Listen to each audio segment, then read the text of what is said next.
Ka-express, Gilas showdown sa Korea. Hindi na practice, hindi na scrimmage, totoong bakbakan na. Dalawang world-class Pinoy forwards, sina Kevin Kimbao at Carl Tamayo, magtatapat na sa KBL semifinals. Yes, tama ang narinig nyo. Magkakampi sa Gilas, pero ngayon, magkakalaban para sa isang ticket papuntang finals. Ito ang isa sa pinaka-inaabangang matchup sa Korean Basketball League 2026.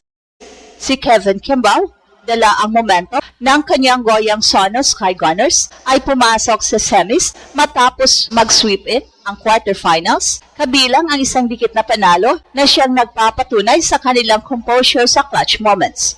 Well, sa kabilang banda, nag-aantay si Carl Tamayo at ang Changwon LG Sakers, isang kupunan na kilala sa system at experience at may sariling championship pedigree. At ang mas nakakakilabot, hindi lang ito basta laban ng dalawang imports o dalawang stars. Ito ay laban ng dalawang mukha ng bagong henerasyon ng Gilas Pilipinas. Dating magka-team, parehong produkto ng Philippine basketball system, parehong nag-evolve sa international stage. Ngayon, magtatagisan sa isa sa pinakamataas na liga sa Asia. Si KQ, kilala sa kanyang versatility, kayang maglaro ng multiple positions, may shooting, playmaking at mataas ang basketball IQ. Rookie pa lang sa KBL, pero agad nag-impact. Patunay ng kanyang pagiging elite talent. At si Carl naman isang proven winner, may championship experience sa Japan at Korea, at kilala sa kanyang physicality, rebounding at inside scoring presence. Ito ang clash ng dalawang estilo, modern stretch forward versus traditional power forward na kayang mag-adjust. Skill versus strength, creativity versus consistency. At ang stakes, napakataas. Ang mananalo sa series na ito, diretso sa KBL Finals, isang hakbang nilang papunta sa pagiging kampiyon sa isa sa pinakamahirap na liga sa Asia. Para sa mga fans, lalo na sa Pilipinas, hindi ito simpleng Korean League game. Ito ay preview ng future ng Gilas. Isang sulyap kung paano magtratrabaho ang dalawang ito kung magkasama o magkalaban sa mas malaking laban sa international stage. Kaya ang tanong ngayon, sino ang angat? Ang rising star na si KQ o ang battle-tested na si Carl? Isang bagay lang ang sigurado, kahit sino ang manalo, panalo pa rin ang Pilipinas. Hindi lang ito simpleng matchup, ito ay laban ng dalawang magkaibang landas papunta sa isang pangarap. Sa Korean Basketball League, magtatagpo sina Kevin Kimbao at Carl Tamayo, hindi bilang teammates, kundi bilang magkalabang leader ng kani-kanilang kupunan.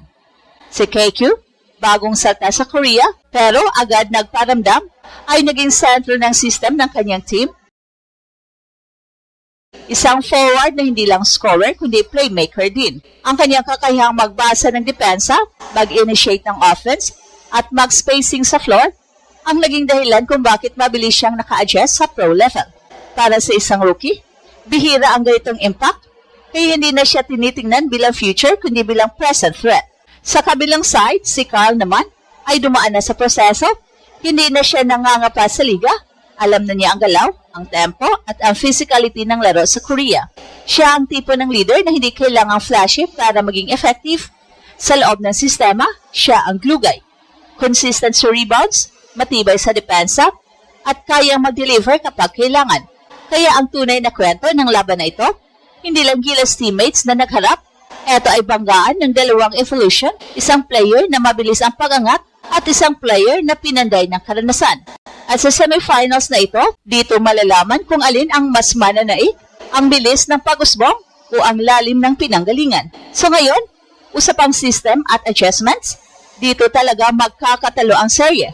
Ang Korean Basketball League ay kilala sa structured basketball, mabagal ang pace kumpara sa ibang liga, mataas ang emphasis sa execution, at bawat possession may bigat.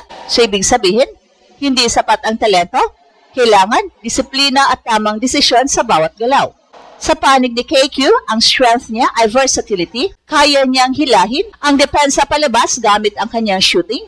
Tapos biglang mag-drive o mag-create para sa kanyang teammates. Kapag gumana ang ganitong style, napipilitan ang kalaban na mag-adjust, lalo na ang big men na kailangang lumabas sa perimeter. So dito nabubuo ang tinatawag na tactical chaos, yung sistema na nagiging unpredictable dahil sa skill set ng isang player. Pero sa side naman ni Carl, ibang approach ang dala niya. Hindi niya kailangang may maraming galaw Para makaapekto sa laro, positioning, timing at physical presence ay kanyang sandata.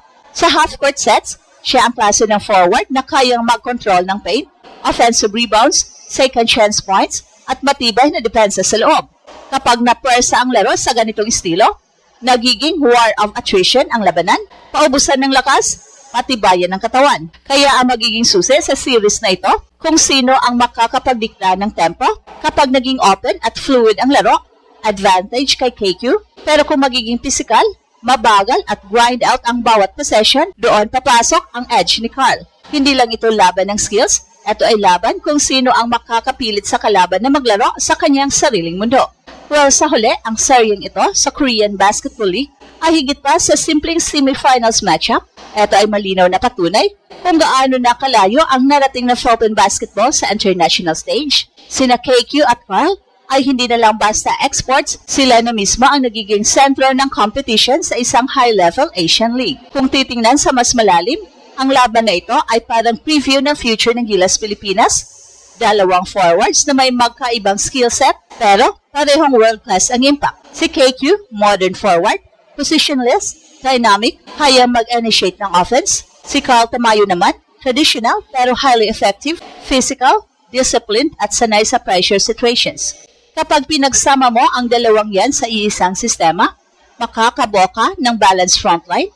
Pero ngayon, kailangan muna nilang patunayan kung sino ang mas aangat bilang leaders sa sarili nilang kupunan. Ang pressure sa series na ito ay hindi lang tungkol sa panalo o talo. Para kay KQ, ito ang pagkakataon para patunayan na hindi fluke ang kanyang breakout at kaya niyang dalhin ang isang team hanggang finals kahit rookie pa lang siya sa liga. At para kay Carl, ito naman ang pagkakataon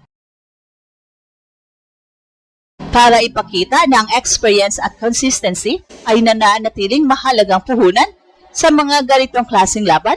Ibang klase ang stakes, isang panalo na lang finals na. At para sa mga fans, lalo na dito sa Pilipinas, ito ang klase ng laban na bihirang mangyari. Dalawang Pinoy, parehong key players, parehong may malaking papel sa kanilang teams, naglalaban para sa championship stage sa ibang bansa.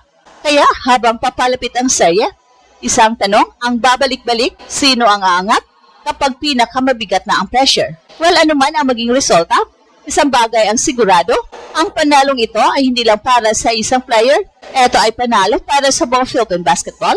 At baka, ito na rin ang simula ng mas malaking chapter kung saan ang mga Pinoy players ay hindi na lang kalahok sa international leagues, kundi sila na mismo ang nagdidikta ng laban. At ito ang Express Info kung saan bawat kwento ginulat ang mundo. Don't forget to like and subscribe.